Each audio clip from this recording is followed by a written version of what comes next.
Hello, creators. My name is Ben Tolson from Podia, and today I'm joined by the one and only Emily Mills. Thank you so much for joining me today. So, will you take a moment and tell us about what you do? Yeah, I'm an illustrator.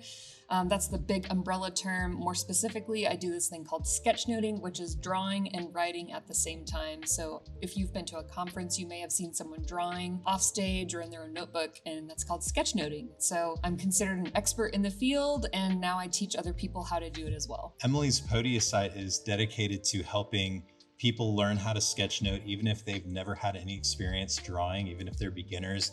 And it's so beautifully put together. It's so well structured. I wanted to take people behind the scenes and kind of gain some insights into the decisions that went into how you structured your site. So we're here on the homepage, and I want to start, first of all, just looking at the overall design. When you land on this page, it looks so professional. It's so well put together, just very good design sense. What went into some of the decisions you made for the design itself? Yeah, first off, Podia creates these great website building templates that make it really easy to look professional. So while I do have a background in graphic design, that's my degree that I studied for in college, I think anyone can achieve this kind of look because of Podia's really great builder. Anyone can look professional even if they don't have that design background. So before we ever get into nitty-gritty stuff, I think the biggest thing about branding and how you look online is color. So for me, I approach branding with color, and that usually looks like anywhere from 3 to 6 colors that represent your brand. So on my page, you'll see a lot of blues, and I have like a dusty salmon red as my accent color. And that accent color is what I usually use to call attention to things. So like buttons,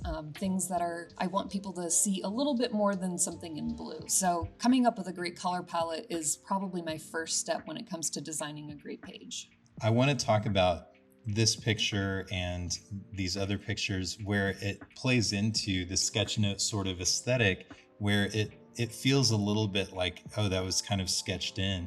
It's a cool effect. It actually looks and feels really custom. I want to take people, if it's okay with you, behind and like over to the actual website builder to show them what that looks like on the other side. So we're actually here on the Podia website builder in this section, and there's a heading, there is text, a button, and an image here. So I believe this is an image section. Yep. And so we've got the heading here. But this file itself, we click on it, it's going to take us, this is actually a PNG file. Yep. Nice. So when I'm creating images for my Podia site, I do want them to feel sketchy rather than just boxes, because it's really easy for websites to just look like boxes on boxes on boxes. And, you know, as a creator, you want to stand out. And one simple way you can stand out is to make your images just a little bit different. Maybe you can make rounded corners on the top, but not the bottom, and create like an arch. Or maybe you can use PNG shapes that match with your brand. And so what I did, I just kind of drew these circles in Photoshop. You can probably do this with free design software as well. And then I overlaid my images on top of that sketch and created a PNG. Yeah, that's just it's a fun little kind of, secret hack that somebody can use to spice up their website. So I love it. Another thing I want to call out in the design is this really cool kind of subtle background. Is that something that you designed specifically for this section and specifically in this way? When I was designing my site, I just felt like it was just boring chunks of color. And I have different colors for each section, so it's interesting. Mm-hmm. However, I just felt like it was a little bland and needed some more texture and depth. And so Podia has this great way where you can add a background photo. So what I did was create an icon background of images that I would draw in my sketch notes and just put that as the background, really subtle. And it's just like a black and white image set to multiply. And I might have done some adjusting in Photoshop as well. But Podia has those controls even if you don't do that in your own design software. All right, so just looking at your homepage here, I wanted to start off by calling out your navigation at the top of the page. What really struck me when I was looking at your website was that when somebody visits it for the first time and they're interested in learning sketchnoting, you have a very instructive set of navigation items. It's not your typical like about me, about my contact, home. Yeah, exactly. What was behind the decision to name these the way that you did, and why did you put them in the order that you did? Yeah, so Start Here is on the far left, just because most people click on the logos to go back to the home page, which is usually the most clear page of all websites. And so that's the page where I want people to go when they're brand new to sketchnoting. They barely even know what the definition is. And that start page points them to my free resources, a free course and another free course, and then my community, to kind of get them the information they need all in one place instead of making them search for the beginner stuff within all of my intermediate stuff too. That's super helpful. And then, of course, you've got view all offerings. Yeah. So if I've got a more experienced sketchnoter, they know they don't need the beginner stuff, or they've already started with me, they can just look at everything all in one page too. Join the community is next. That's just because I launched the community earlier this year or end of last year. The community is just a space where I want people to feel safe sharing their work. I want it to be a space for them to ask me questions and interact with me. I have a once a month free Zoom hangout with all of my community members, and I think that's a really great value add. So I want them to join the community. So that's why it's in the top. And then lastly, sketchnoting tools. Many artists and creators online often get asked, what tool is that? What camera is that? What pen is that? And it's just answering those frequently asked questions.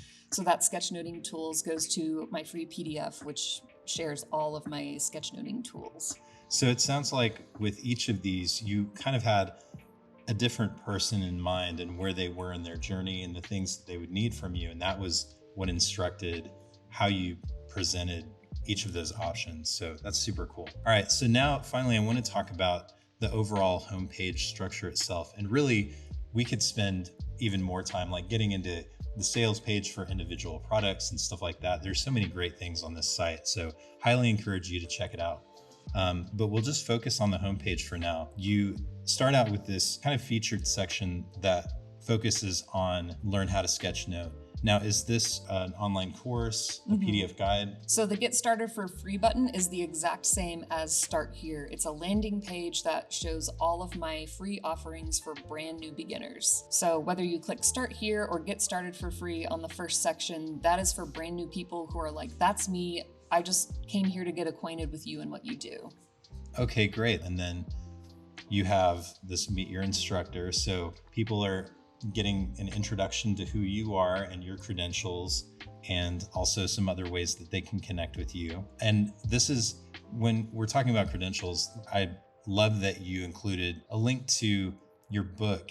That's a huge deal. It's a credit toward your authority and your knowledge. Yeah. So and if I didn't link to it, I would probably use a headshot that I have where I'm holding my book. So one or the other, whether you link to it or show it, showing that you have that book is a great value add.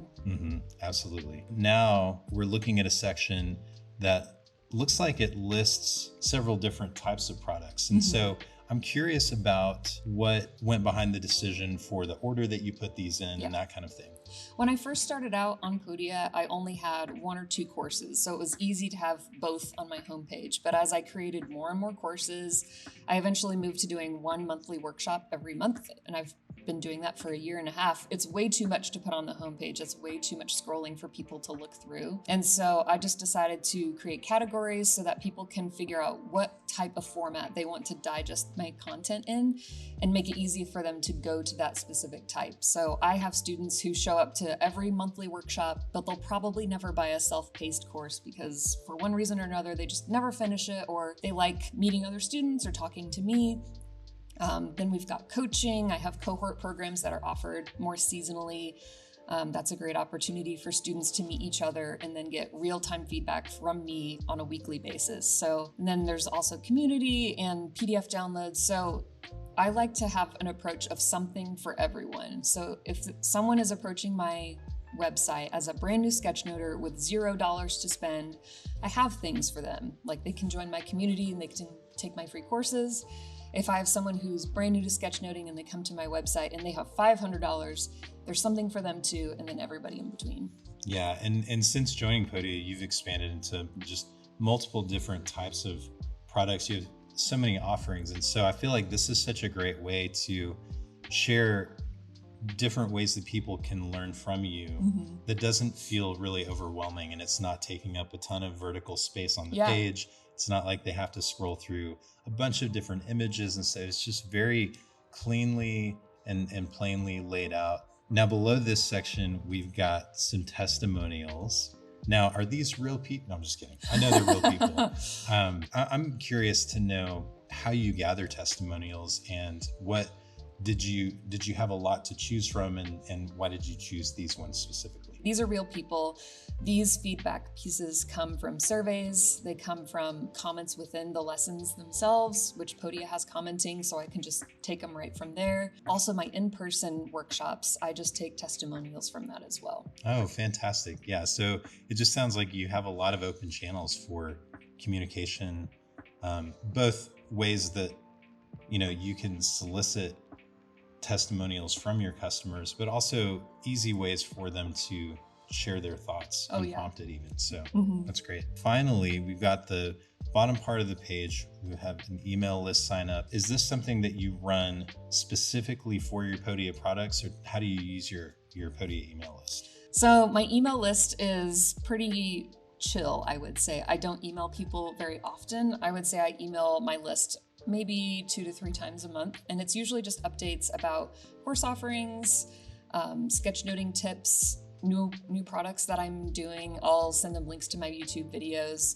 just to kind of keep them in the know of what's happening, point them to the community. And I just want my email list to be a place that people feel safe to reply to me as a real person, because so many times I will email people, I'll put the personalization in there, and they're like, oh my gosh, I can't believe you replied to my email, because I usually sign off with a question. Hey, what did you do this weekend? Or what's the last thing you sketchnoted? Or tag me in a picture that you've done. And people are just shocked when I reply, because I think they assume I'm too busy for them. So email's a great way to connect with people and remind them I'm a human and I'm here to help you. Most people who come to your homepage aren't going to be ready to buy something or join your community right away or whatever. Right. And it just gives them one more place that's a little bit lower commitment to become a part of your ecosystem, to become a part of your audience, so that you can develop that relationship with them, and eventually they can become a customer because they're connected to you in that way. So, and that's why I have it at the bottom, honestly, because I haven't earned their trust yet. I hate when I go to a website and it's like this big old pop-up and I've been on the website for 2 seconds and it's like, join the email list. And I know that it works, but that's not my values. So I just stick it at the bottom. It's like, let me share a little bit about me, what I can teach you. Here's my classes. If you're interested, you can join my email list, but no pressure. This has all been really fantastic. I really appreciate you taking the time to walk us through the homepage of your Podia website. If people want to find you online and see your work and learn more about what you do, where can they go?